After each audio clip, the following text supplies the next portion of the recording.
Hello and welcome to another episode of the CBGA FTC series, Dialogues on Global Financial Transparency. Today we have with us Liz Nelson, who will be talking to us about the newly released Financial Secrecy Index, FSI, which is the world's most comprehensive assessment of the secrecy of financial centers and the impact of that secrecy on global financial flows. Liz Nelson is the Director of Tax Justice and Human Rights. Before joining the Tax Justice Network, Liz worked as Development Manager at the Skoll Center for Social Entrepreneurship in the University of Oxford Said Business School. Previously, she managed and developed housing services for vulnerable and at-risk adults and families for 20 years. Liz studied Human Rights and Development Management from the Open University's Global Program in Development Management and Women's Human Rights at the London School of Economics. So welcome, Liz. It's a pleasure to have you here. And let me just jump right in and start with the questions. So my first question to you would be, what exactly is the Financial Secrecy Index? And how was this index designed? And what does it attempt to basically show? What is it revealing? And what is the impact of the idea of secrecy in itself on global financial flows? Right. Thank you, Sarah, and thank you for just inviting me to be part of the interview series. So the Secrecy Index, so the Financial Secrecy Index is a tool which ranks 141 countries. It started in 2009 with much smaller number, I think about 70, and each year we've increased. So 141 countries and the ranking is based on how much financial secrecy they supply to the world. It ranks each country based on how intensely the country's legal and financial system allows wealthy individuals and criminals to hide and launder money extracted from around the world. The financial secrecy refers to the regulations and the services, or the lack of them, that help individuals to hide their finances from the rule of law, if you like. So how is it designed, and what we're trying to do with it? Well, there are different forms of financial secrecy, like banking secrecy or anonymous shell companies. And the general aim is to cover up the trail between an asset and the person who owns and benefits from it. And this makes it possible to evade paying tax on an asset, as well as to hide any links the asset might have to any illegal activity or illegal monopoly, to a sanctioned person or to an organized crime. And it's really important that to realize that the secrecy that's being used globally is both used by so-called legitimate reasons and criminality. So the index grades each country, each country's financial and legal system with a secrecy score out of 100. So where a score of 0 is full transparency and the score of 100 is full transparency, full secrecy. The country's secrecy score is then combined with the volume of financial services the country provides to non-residents to determine how much secrecy, financial secrecy, is being supplied to the world by that particular country. And a jurisdiction's global scale weight is a measure of how much in financial services the jurisdiction provides to residents of other countries, like, for instance, opening a bank account or setting up a company. And then this is presented as a percentage of all financial services globally provided by all jurisdictions to non-residents.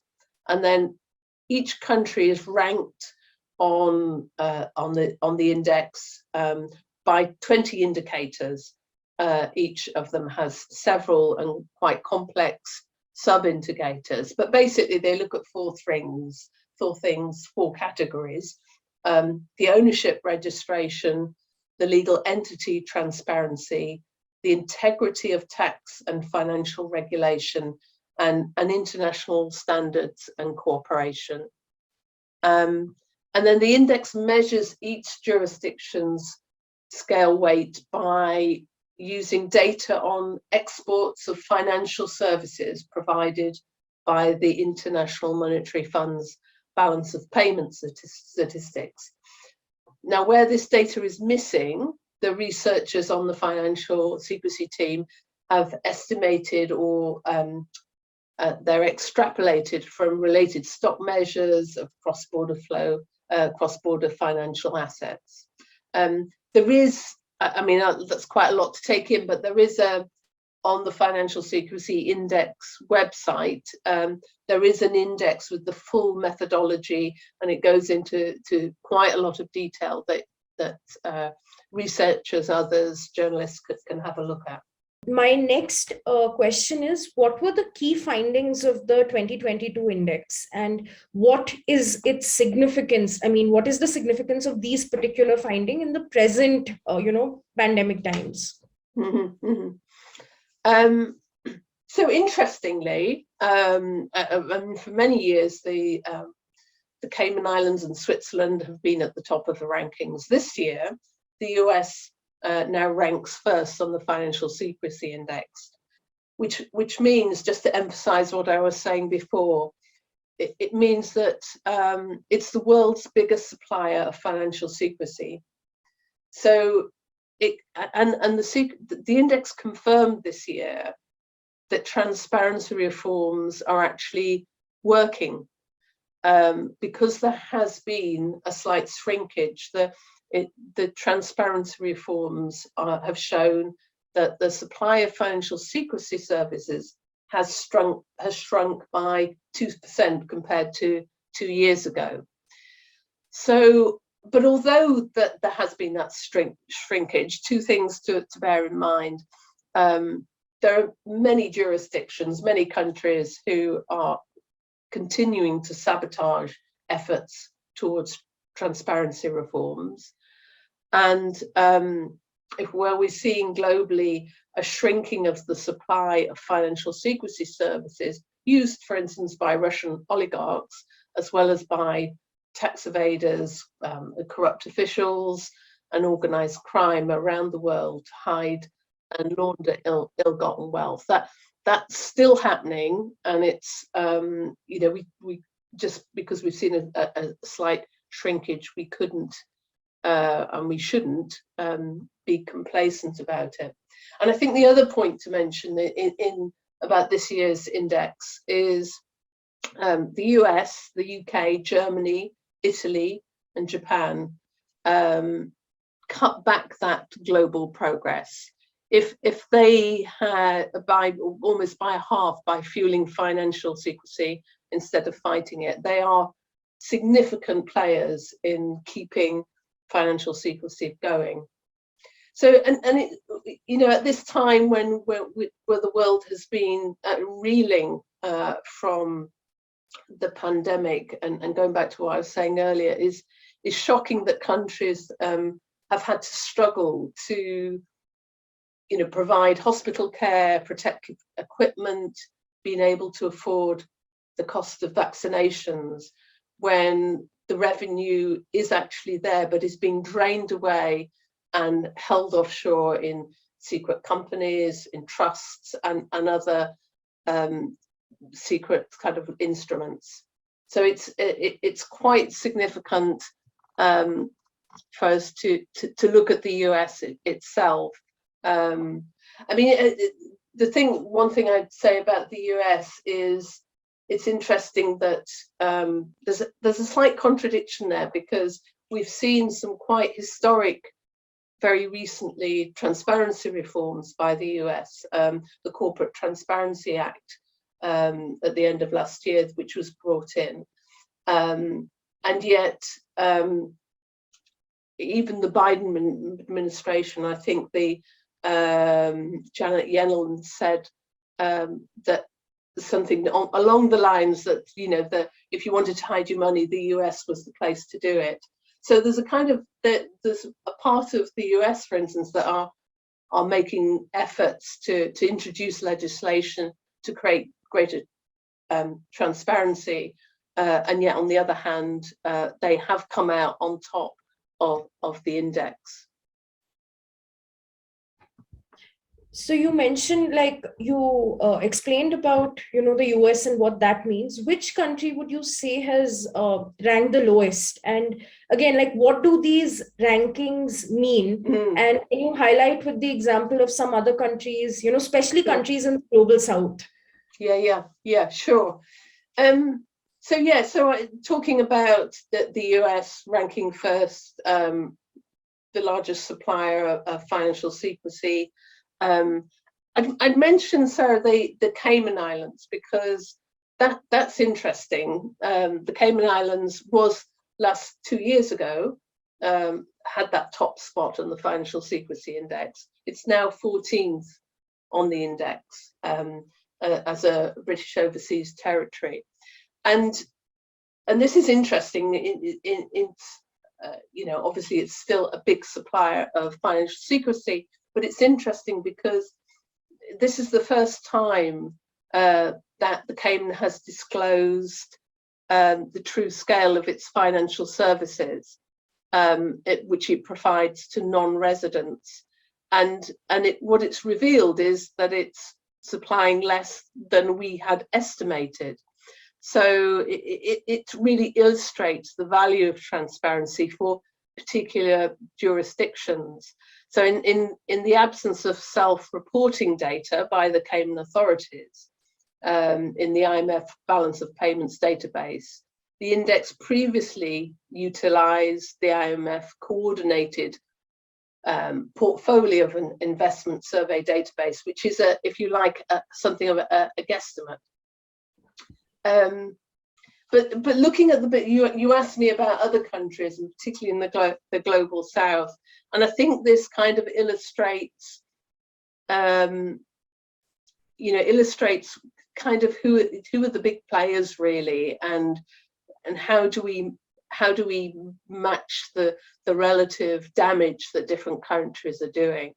So, as I say, the USA is at the top. Montserrat is at the bottom, the 141 on the index.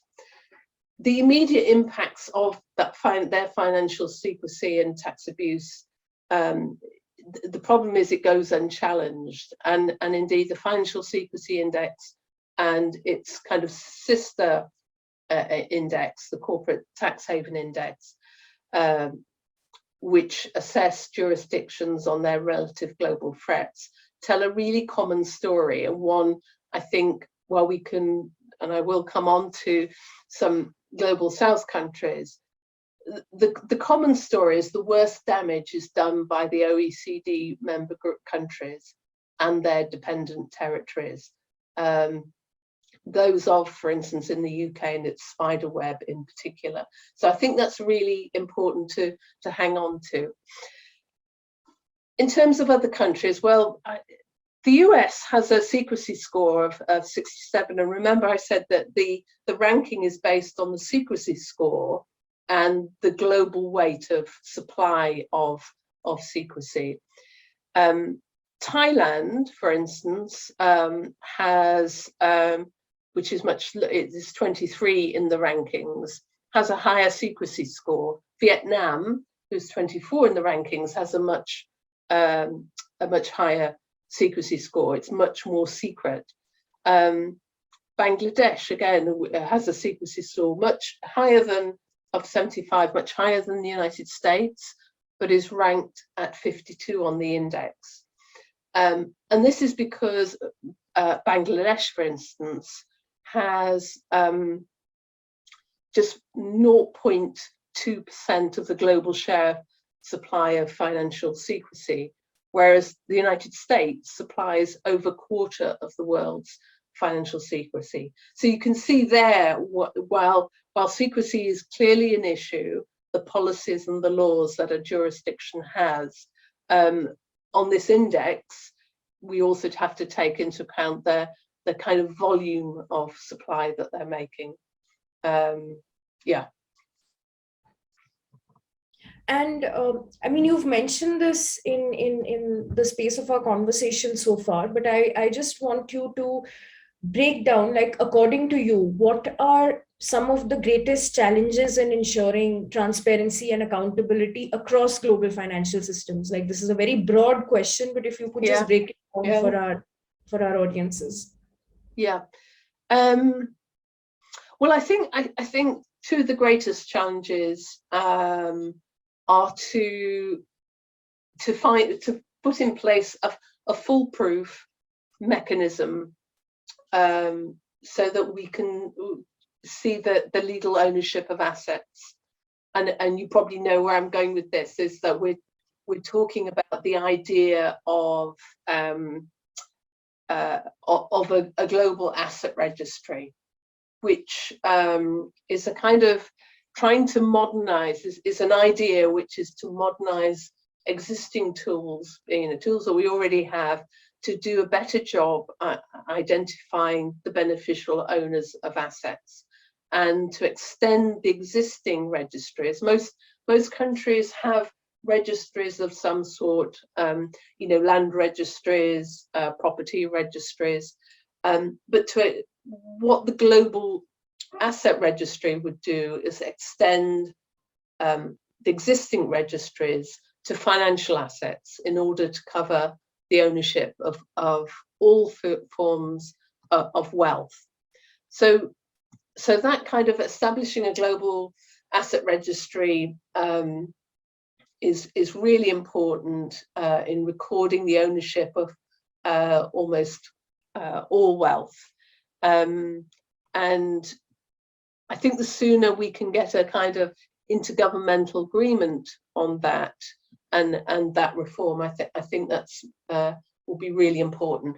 And in a way that segues into my second point. The biggest challenge is, as you know, that illicit financial flows is if you like, swirling around of money and movement of money around the globe at a super fast pace. So we need solutions, as well as having domestic policies and laws that support this. We need solutions about reforming the governance of tax and financial secrecy policies and laws. So bring the rule setting and the monitoring of data, the accessibility of data, into a truly global, inclusive entity. And at the moment, there are proposals on the table that are being discussed that are beginning to get momentum in the background of the OECD, who's been working on what's called the base erosion and profit shifting project over the last some 7 years, without much effect. There are now proposals on the table which are being discussed about putting if you like, the governance of financial secrecy policies and of tax rules under the auspices of the United Nations. So those would be my two things: global asset registry and a really inclusive intergovernmental body who oversaw the governance of financial transparency and tax. Yeah, you kind of covered what I was going to ask you in my next question, but I'm still going to go ahead and just ask you the same thing again. So what do you think is the ideal way ahead to ensure greater transparency and accountability now from different countries? Mm-hmm, mm-hmm. Well, I mean, given what I've just said, clearly those are important. I think different countries, different governments, particularly if they're committed to the Sustainable Development Goals, particularly if they are signed to up to social and economic rights within the United Nations, if they're serious about that and the political will is there, and obviously that's a big key question, they need to add their weight to a call for a global asset registry. But that might take some time. And so in the meantime, I think there's quite a lot they could do, different countries can do to make their domestic existing registries on land, property, other assets, to make that online, make it free, make it publicly available. And only in that way are civil society, journalists, and competent authorities going to be able to review data and see what is happening to assets and money and wealth. So that would be the one thing. And then the two other things would be resourcing those competent authorities within countries would make huge difference in terms of identifying wealth, identifying where tax abuse is happening, where those illicit financial flows are happening. And I think those issues would be really important. On a completely different note, I'm shifting gears here, and this is my last question. What is your advice to, young researchers, academics, policy professionals, activists who are working or just starting out in the space of working on, issues around global financial transparency, around tax justice, around any of the related topics? Wow, that's that's a really good question, and almost quite a difficult one to answer because it feels almost quite personal. Maybe I'd say two things. The first is, and again, Sarah, you will know this from your work, is some of the work that within civil society that we do and that we research on about different instruments, different reforms, all have at times, and we've been accused of being utopian about those, that they're impossible. And we know from policy reforms around financial transparency, what we call the ABC of financial transparency, of automatic information exchange between countries, the beneficial, establishing registers, public registers of beneficial and legal owners, and providing full country by country reporting data on multilateral companies. Those three elements were very much seen as I said, utopian, and they are. We've moved so far on those. There's work to be done. So I think saying to people, if you've got those ideas, if you're exploring and really pushing boundaries, keep on doing it, because momentum will gather, and the inequalities within country and between countries are so extreme now that it's really important that we have people from different disciplines and different interests working on these issues and on new issues like the global asset registry. So that would be one thing. And then the other one, which is quite dear to my heart, is we talk in the tax justice movement about the 4 R's of taxation, of raising revenue, of redistributing it, and repricing public bads, like carbon and so on.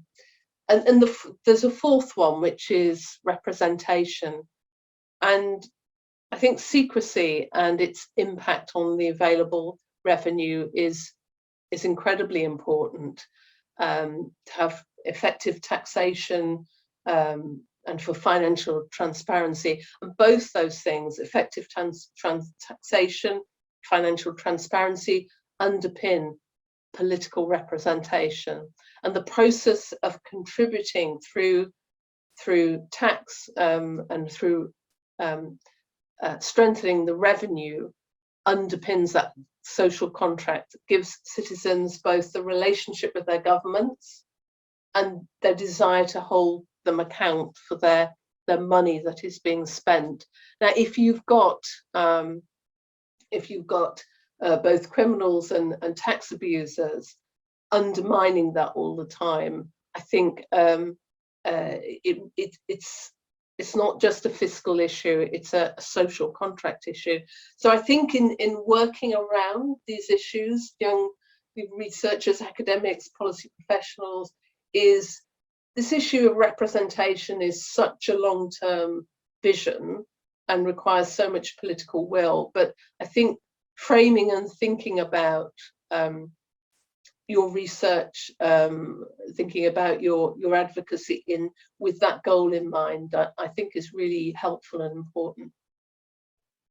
You've given us a lot to think about. So thank you so much for your time and for joining us today. And we hope to have you back at some other point on the series. Thanks so much, Liz.